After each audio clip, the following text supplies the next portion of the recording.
little over a year. And I kind of glanced a little bit through the participants, and some of you I know, some of you I don't know, and some of you might know me but don't know you know me, because I've used a lot of names over the years. So because of that, and because I'm pretty new, I wanted to take just a few seconds and introduce myself to a lot of you. Let's see if this will work. So I am a trained wildlife biologist, a pretty serious one at that. And as I mentioned, I have used a lot of names over the years. Currently, I'm going by Jenny Stern, but in the not too distant future, I'm gonna go by Jenny Novak again. So hopefully no one will be surprised when my email signature changes. Now, as I mentioned, I've been with the county just over a year. Previous to that, I spent 20 years with FWC, working in different positions in different areas of the state. The closest that I have to working in the pine rocklands is working in some of the pine upland forests in North Florida. My last 13, I think, years with the state were spent working with invasive wildlife, and I was doing things like helping develop the exotic pet amnesty program, which you might have heard of or been to one of our events, or developing the Python Patrol training program for the state. And I've trained hundreds and hundreds of people across South and Central Florida to safely capture Burmese pythons. But now I'm with Natural Areas Management and with the county, and our mission here at NAM is to restore, protect, and manage the county's natural environment. And we do that through a variety of ways: conservation, resource management, partnerships, and community outreach. And outreach is one thing that I really want us to do more of in the future. I hope that in some point we're going to see NAM people at different events, giving more presentations, and really working with the public, especially that subset of the public that's not already vested in conservation. So to talk about NAM and our history, we have to go way back to the beginning, back to the 1980s, before NAM even existed, to kind of think about what was happening in the Parks Department and in the county at that time. So back then, there was a lack of management on existing preserves. Exotic plants were invading the areas, infesting the habitats. Rapid development was occurring, and the CARL program wasn't able to acquire lands fast enough to protect them. So in 1989, some very smart people in the Parks Department decided that something needed to be done. So they formed a partnership between the Parks Department, Fairchild, and the Nature Conservancy. And together, they wrote 15 natural areas protection plans for some of the park preserves. Now, these natural area protection plans were the beginnings of management plans for these areas. They kind of outlined the management goals and objectives and what needed to be done on these different areas. A year later, the EEL program was established to acquire and protect environmentally endangered lands in the county. I'm not really going to touch on the EEL programs. I'm sure Janet talked all about this in her talk earlier this week. But 1 year after EEL was created, NAM was established in 1991. They started with about $130,000 of budget money, and that funded a single 4-man crew to tackle all of the natural areas in the Parks Department, which of course wasn't adequate. But that first crew, their main objectives were to treat sewer vine, probably in most of the hammocks, and then also look at Burma reed and see if we could come up with an effective treatment for Burma reed. However, 1 year later, Hurricane Andrew hit South Florida and really had a devastating effect on the natural areas. It changed the landscape dramatically. There was a lot of canopy damage and canopy destruction.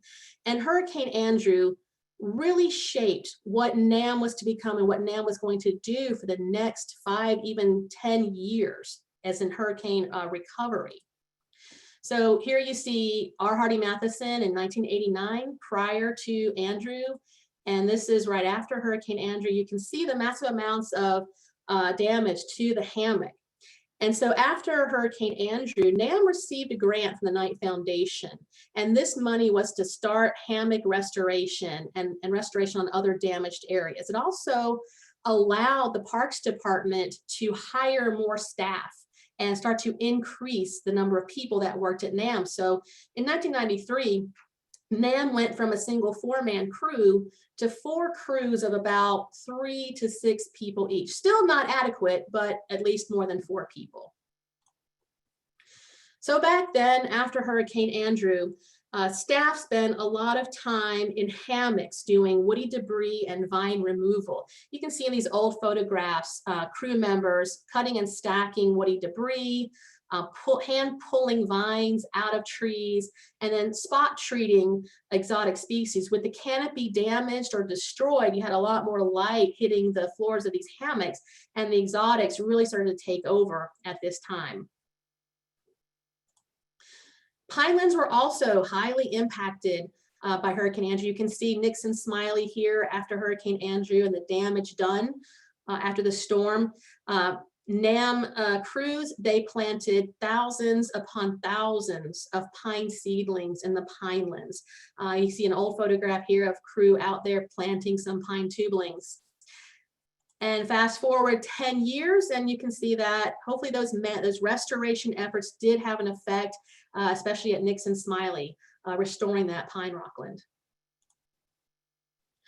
As we get past Hurricane Andrew and past all the years of hurricane recovery, NAM got a grant from the Safe Neighborhood Parks Bond in 1997 of about $4 million to continue their work. And that was great. It allowed more staff to be hired, but $4 million doesn't last forever. And by the early 2000s, funding was just inadequate. The money that the county was able to give to NAM wasn't enough to manage these areas. So in about 2003, the Parks Department decided to take 18 of the park's preserves and apply them to the eel program for eel management. And in 2005, those 18 sites were approved by the BCC, and those areas came under eel management, and they are still under eel management. Today, that single crew of 4 people is now a staff of 49 highly specialized people. And on staff, we have 5 biologists, we have 6 roving field crews, 8 crew supervisors, 3 equipment operators, and 3 administrators. Last year, our operating budget was $4.7 million. We didn't spend all of that money. We actually spent more like $4.4 million, and that is about the amount that we bring in reimbursements. And what that really means is that we're funded mostly by outside sources, and our #1 funding source is the EEL program. As I mentioned, NAM is a division in the Parks Department, but we also sometimes function as a section in the Eco division. It's kind of depends on the day and the topic that you're talking about. But when you think of the Parks Department as a whole, the Parks Department is really based on 3 main pillars: placemaking and design excellence, health and fitness, and conservation and stewardship. And I like to think of NAM as the foundation of the conservation and stewardship pillar. We're going to face some issues in the future as we lose some staff to retirement, but I do have hopes that we can get new staff and actually build NAM up to something bigger and better than it is today. As I mentioned, our staff is incredibly skilled and specialized. They can do just about anything you need, from exotic plant control, hardwood and palm reduction, site prep, plantings. We are #1 in hurricane response. If there is a storm, the first thing the department does is call NAM and tell us to get the parks and the roads open. Our staff do a lot of sign installation. We do trail maintenance, tree trimming, fence repairs. In the Parks Department, we have the only professional mangrove trimmer, so his services are in high demand. We host volunteer work days, we do wildlife surveys, and lots more than that. And Janet, I'm going to say this in a way that I hope you won't be upset about. I've been working on this for a long time. But in talking about the county's natural areas and NAM, NAM does on-the-ground work and maintenance at over 100 properties that have natural areas in the county, and that totals over about 26,000 acres in total. We do that, of course, in close partnership with the EO program and some of our other partners that we work with. Of those 26,000 acres, more than 50 are EO properties and managed by the EO program. 27 are parks, natural areas. 18, as we mentioned, actually, sometimes it might be 19, it depends on how you think about Tree Island Park, are EO managed natural areas that happen to be within parks, but still under EO management, and 11 are special taxing districts. And of that 26,000 acres of natural areas that the county has countywide, about 1,760 are Pine Rockland. And our management goals at NAM, as you might expect, are things like to restore and maintain habitats, to maximize biotic diversity, to preserve natural resources, and increase public awareness. But one thing that we want to do that we might not have been the best at yet is providing compatible public access. It would be great to allow the public into some of these preserves so they can enjoy and learn from them. A lot of them are open to the public, but some are not. And I think some that aren't open to the public could potentially be open to the public with a little bit of work. So it's my hope that we can continue to add more compatible public access opportunities. And last, one of our goals is always, of course, to maximize our effectiveness. And that means making sure our staff is always trained, that we're always learning, and that we're sharing what we learn with others. I want to take a few minutes and talk about some of our partners. Of course, our #1 partner is the EO program. They're our sister, they're the yin to our yang. We wouldn't be here without EO. But I want to focus on some of our other partners as well, including Fairchild, the ECISMA, and TERRA Environmental Research Institute with the USDA. So Fairchild, we've worked with Fairchild for many, many years. You'll probably see Jen Posley in about 90% of these pictures.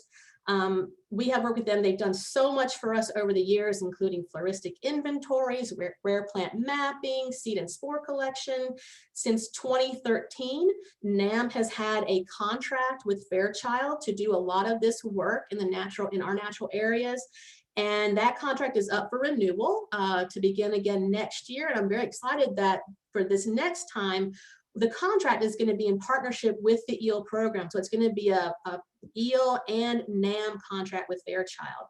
And we're going to see some really amazing work from them, including things like lepidopteran surveys and volunteer work days on some of the natural areas that don't get a lot of attention.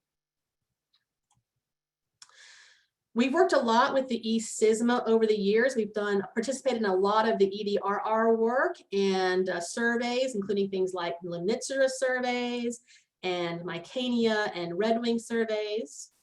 And we've done a lot of work with EDRR and control of invasive reptiles, including removing boas at the Deering Estate, tegu trapping with FWC and the National Park Service, participating in some Burmese and Northern African python surveys, and even going out, our staff got a call one day about a large snake at Martinez and went out and captured a very large reticulated python from that Rockland area. Our partnership with TERRA Environmental Institute has gone on for several years. This is a high school that's located right next to Kendall Indian Hammocks Preserve. And Kendall Indian Hammocks is fairly overrun with air potato. And we have partnered with TERRA and the USDA to do some air potato work out there. Our biologists go out, they educate the students about air potato and air potato beetles. And through our partnership with TERRA and the USDA, we got funding to create an air potato beetle lab at the school. This is the lab. You can see the adult chambers here. These little boxes are the larval rearing boxes, and the students are here hard at work. The students learned how to rear air potato beetles, and they helped distribute those to different entities throughout the county that needed them. But in addition to doing the work in the lab, the students also got out into the field to do some field work. They ran transects, they looked at the effectiveness of the air potato beetle, they collected air potato specimens and grew them to feed to the air potato beetles they were rearing. They did air potato removal of the bulbils. These students have to do a senior thesis before they graduate, and at least a handful have done their paper on the air potato beetle and air potato work that they've done. We started early off in the early days of NAM looking at Burma reed and how we can effectively control Burma reed. Some of the reasons that we wanted to do that is because, one, Burma reed is very invasive and will take over, and two, it burns extremely hot. And if it does catch on fire and burn, you could have canopy destruction. So back in the day, we looked at Burma reed, we did some different trials, and our process back then was sort of a three-stage treatment. First, we would cut the Burma reed with a metal weed whacker. Then we would haul out all those cut stalks. And finally, once the Burma reed sprung back about 1 to 1.5 feet, we would treat it with Roundup. Today, we can't use Roundup, so we've had to change our Burma reed treatment. Now we cut it with a machete instead of a weed whacker. We may or may not haul out the stalks. And as soon as we cut it, we don't wait for it to regrow, but we immediately treat in place with Garlon 4. Now with Garlon 4, we can't broadcast treat that, so we have to spot treat each particular plant instead of broadcast treatment like we could do with Roundup. That means that our cost for treating Burma reed has skyrocketed. But with continued treatment, it does work. You can see Larry and Penny Thompson piling here in 91 and again in 2003, the same unit. And you can see that it's possible to reduce the Burma reed if you continue and work at it year after year. And the last initiative that I want to talk about is our prescribed burning program. And we look at prescribed burning in the county. The very first burn on county property was done way back in the 1980s. But back then it met with a lot of resistance. Risk management wasn't all that keen on setting fires on county property.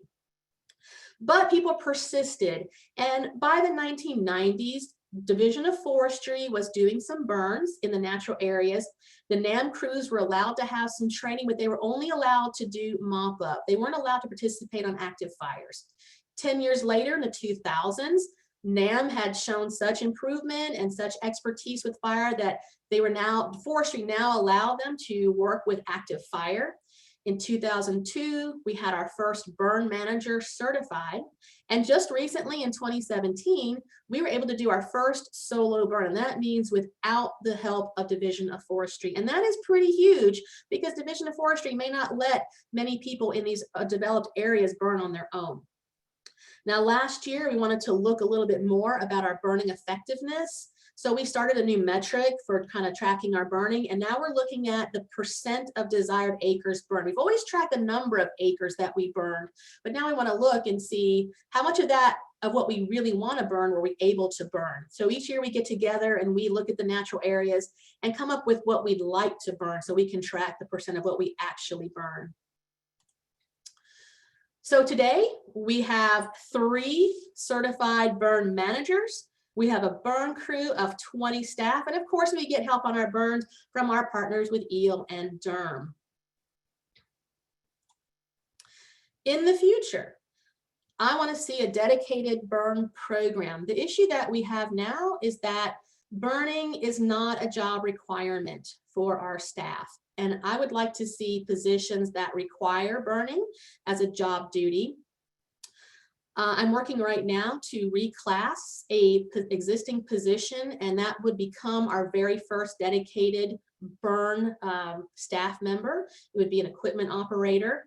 So I'm hopeful that that works out, and that's a first step towards getting our dedicated burn program. We all know that burning is the most effective and cost-effective tool that we can use in the Pine Rocklands, and the goal is always to burn more and burn as much as we can. And by having a dedicated burn crew, that their first job duties are to either conduct burns or site prep areas for burns, will really facilitate burning. We've worked really hard this past year to increase the speed of our data reporting. Before I came on board, a lot of the data that was collected in the field from the crews was done on paper by hand. Then it was entered into a spreadsheet by hand, and then it had to be manipulated until it was ready to be sent to our funding partners. Now we're doing it, we're using technology, and we're getting to the point where we're almost doing data in real time. So we want to keep working towards getting our data faster and faster from the field. With the help of EEL, we are going to start working towards management and work plans on our preserves so that we can really get long-term holistic plans for our areas. And for me, I do want to do a lot of cross-training for especially for my administrative staff. A lot of them have been to a pine rockland, they haven't been to a hammock, they haven't seen a prescribed burn, they don't know any of the plants, and I want them to learn this. So I want to get them out in the field so they can become better staff for NAM overall. And then lastly, we always track the number of acres that we manage, but that's kind of a dubious number. Sometimes these are repeat acres that we've been to, and sometimes treating an acre in a pine rockland is not the same as treating an acre in a hammock. Even treating an acre in one pine rockland is not the same in another pine rockland. And I really wanted to focus on pine rocklands this new fiscal year. And so one of our new metrics for this year that we're going to try to track with our data in the field is how many acres of pine rockland are we treating? And we're going to be careful not to use repeat measures on this. We're going to try to do first visits only to our pine rocklands. And of the total number of pine rockland acres in the county, see what percentage we're actually able to do each year. And once we start doing this, I would love to work with our partners out there and see if we can find some comparable benchmarks that we can use to compare how effective we are and what good of a job that we're doing with our pine rocklands, see how many acres others are treating of their pine rocklands. And that's it. I know this was short. Thank you so much for tuning in. And I know that we have tons and tons of time for questions. So Jen, if you're out there, if there were any. I'm here. You don't have a ton of questions so far. You have a comment from Janet Gill that she loves you. You have a comment from Barbara McAdam that she loves the NAM burn crew. And Leslie's asking about burning Ron Eman Park, which is something I wanted to hear about too. How do we get Ron Eman Park to burn? Not that there aren't plenty of other parks that need to burn, but for this one in particular. Well, for Ron Eman, first of all, we need some funding to get out there. And that's something we'd have to work internally with our department to get some money for that. We have gotten money specifically for Ron Eman in the past, so it's not impossible to get some money for that. I personally don't know the current state of Ron Eman and how much site prep it will take to get it ready to burn. And I don't know when the last time it burned. So it might take us a while to be able to burn that, but it's something we can certainly look towards. And you know, with Fairchild's contract, you know, they may be doing some work at Ron Eman and helping us perhaps do something out there. So we'll see. Maybe Ron Eman is something we can do. Jenny, can I add something right now? Sure. So Ron Eman, I know, has programming normally throughout the years. So if there is an opportunity to burn, it would be when there's no programming, which might be now. Because I know it's it does have some infrastructure on it, and I know that they use it for sometimes like after school, they do tutoring with the kids and stuff like that. So there may be an opportunity now while there's social distancing to get it in. That might have been a hurdle in the past. So I know folks, they talk about the burning of Ron Eman, but they don't think about the programming that I think has been there. It's almost like a school environment, I think, throughout the year. And I don't think through the years, and I don't think that that's the situation right now. So there may be a specific window to do it. That was my 2 cents. Well, that's a really good point. And so I'll talk with our burn crew about that and see what we think. And if it's something that we think we can do, then I can go to the department and see if we can get some funding for that. And I also wanna say that there were more than 18 parks that were applied for, but there were?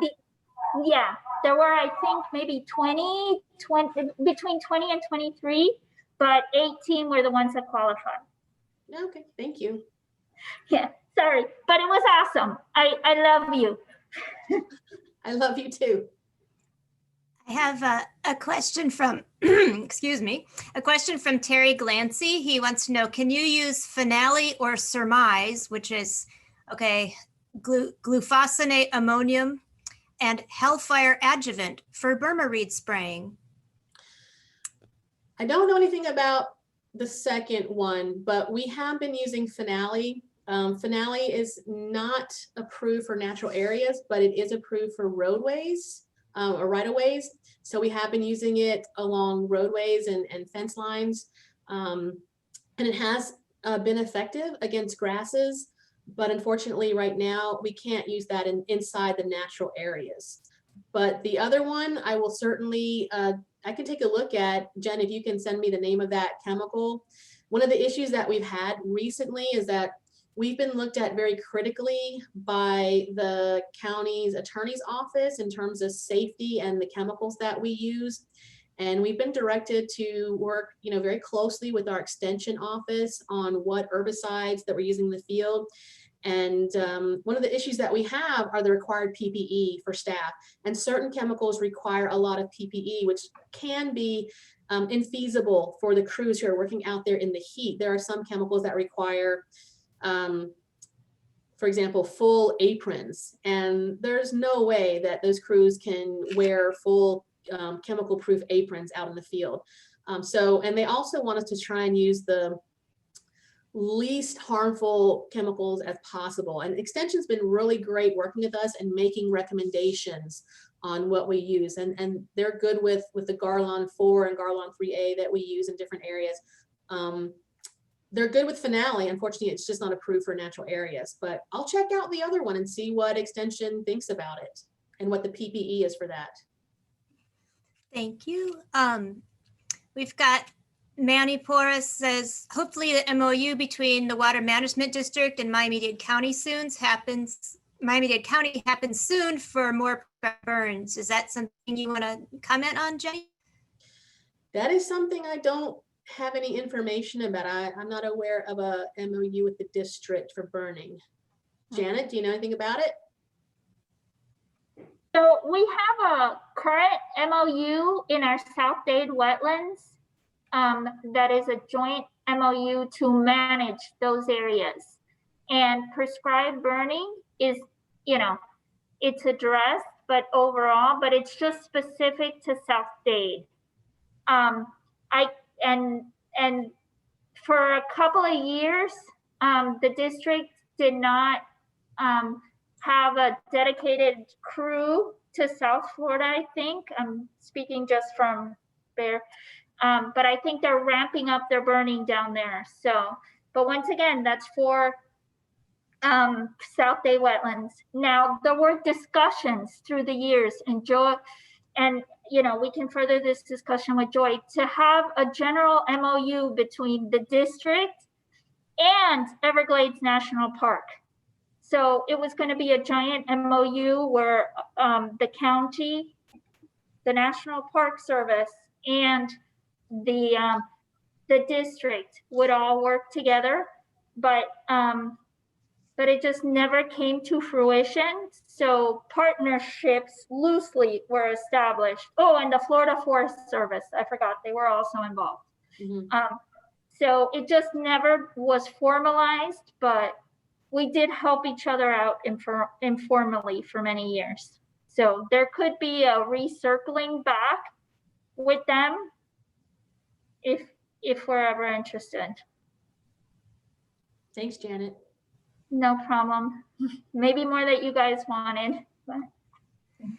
I have a question from Carmen Ferrero, who is an awesome birder, and she has a bird-related question. She's noticed the clearing and thinning of understory at AD Barnes recently and was wondering if fall bird migration is considered when scheduling the work. That's a really good question, and I'd have to talk with the preserve manager on her management goals and the timing of different things. But sometimes the timing of when we do some work out there depends on when we can get our crews out there. I mean, we have 6 crews right now. They range from 4 to 5 people per crew. and we have more work that we can handle, and we have mandated work that we have to do, and sometimes we are in a real time crunch to get our crews from one place to another. And I know that our preserve managers sometimes, okay, Janet, go ahead. Sorry, Jenny, I didn't mean to interrupt, but I can help. As part of their preserve management in conjunction with the crews, they do take that, the migration schedules, in conjunction with, you know, the blooming or the sprouting of the invasive species and all that stuff. So it is just one factor of many that Right. they do. Like they'll do palm thinning at a specific time of the year also. So all these things are looked together cohesively, Right. and then a decision is made. So sometimes because other conditions might mandate it to happen at that specific moment, it could coincide with a migration, but we tend to take that as one of the factors into consideration. Right, absolutely. And what my point too was that sometimes our crews are strapped, and timing sometimes can be just where we want it, and sometimes it may be a little off just because of how much work we have to do. But we try to take all that into consideration as best we can. I've got a question from Luis Moreno. He says, is NAM regularly consulted by the Parks Department about management of remnant natural habitats in county parks that are not included in the NAM or eel preserve list? I was hoping somebody would ask a really long, complicated question, so thank you. What I can say to that, as far as remnant pieces inside of parks, it kind of depends. I think for a while there, and I could be wrong because I'm speaking of a time when I wasn't here, but I'm thinking that NAM might not have been consulted a whole lot. But since I've been here, I feel like the Parks Department is starting to bring NAM in to a lot of the different things that go on in the department, and in terms of planning and capital improvements and other projects, which is good. I mean, we tried to, let the department know that NAM should be involved in all of these things, and we should be involved from the beginning, not at the end of the process. And I think the department is learning this and getting much better about including us at the table. So whether or not we've been included in management of some remnant natural areas, I honestly, before I got here, I couldn't tell you, but my hope is that we will be in the future. We do see with our Connect to Protect network at Fairchild, we have a lot of enthusiastic park employees that join and are asking a lot of questions about their homes and their parks. So that's cool. That's great. If anyone else has questions, you could just interrupt, or you could put them in the chat. Manny wondered if glyphosate is banned on all uplands throughout the county. Or he said, is it banned on all uplands or banned throughout the county? Banned throughout the county property. It's only for county contractors only for county staff like NAM on county property. Yes. Lewis said you gave a good response to his complicated question, Jenny. Oh, excellent. Thank you, Lewis. Lewis, if you have any special powers, yes, they are coming to NAM and coming to me over at the Extension office. And of course, I'm always going to refer back to Jennifer and IRC on the answers. So yes, we hope and we think they are getting greener. Thank you so much. Welcome. Terry says, so Roundup is not banned on private lands, correct? Correct.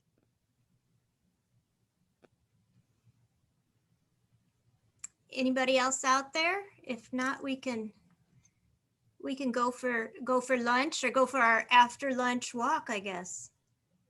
Oh, one more from iPhone. Has NAM used or thought of using a forest mulcher in the pine rockland? We probably thought of using lots of equipment, whether we can or not. Some of the pine rocklands are eel preserves, and that would limit the equipment that can be used in there. Some of them are natural forest communities, which also limit the types of equipment, machinery that we can use. So Janet, do you want to weigh in on this since you've been here a lot longer on using something like that in the pine rocklands? Yeah, so we would use it. Okay, so the way to answer that is Dallas and Rodell and Jose of the NAM cruise have told me about 1,000 different types of equipment throughout the years, and I forget what they are. The tub grinder, the tub grinder is the thing they use the most. They have told me 1,000 pieces of equipment, but what I can say is that the discussions have mostly focused on using it within really disturbed substrate areas and not the pristine pineland, because all those types of things, inadvertently or not, may disturb the rock and may disturb the habitat more than we would like them to. So the talk has always been on the edges of the pristine pineland and the really disturbed areas. Is that Jen, do you agree? Yeah, that's exactly what I was trying to say, is that in some of those nicer pine rocklands, we wouldn't want to use equipment like that. Yeah, I just wanted to clarify, for eel it's appropriate, but maybe not in the pristine areas, but in the disturbed areas where we're looking to restore in the future. Mm-hmm. Yes, I would go back to George Gann's presentation yesterday, where you have those remnants that have gotten really overgrown, and maybe it might be appropriate to use there, but not certainly in the area we're looking at here, which is that Seminole Wayside Park? In the picture right now, it's Zoo Miami. Okay, love it. It looks great. That's I think that was the first pine rockland restored at the zoo.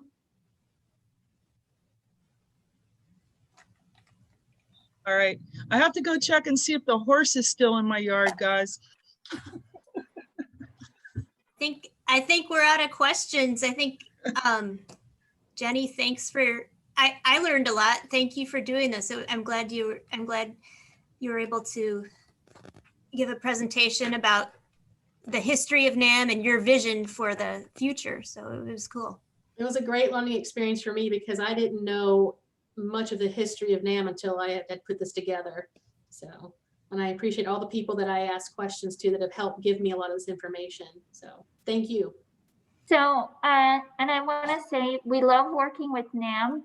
Their crews are absolutely one of the best in the state, as said by folks that know of all the state contractors. They're just incredible. I would venture to say they're possibly some of the best in the nation.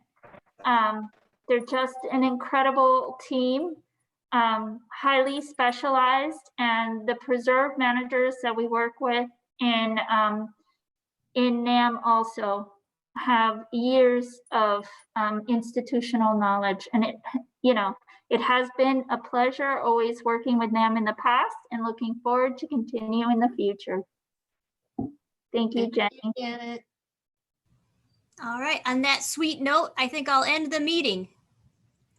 Thanks, Jen. All right, see everybody at 2. Bye, everybody.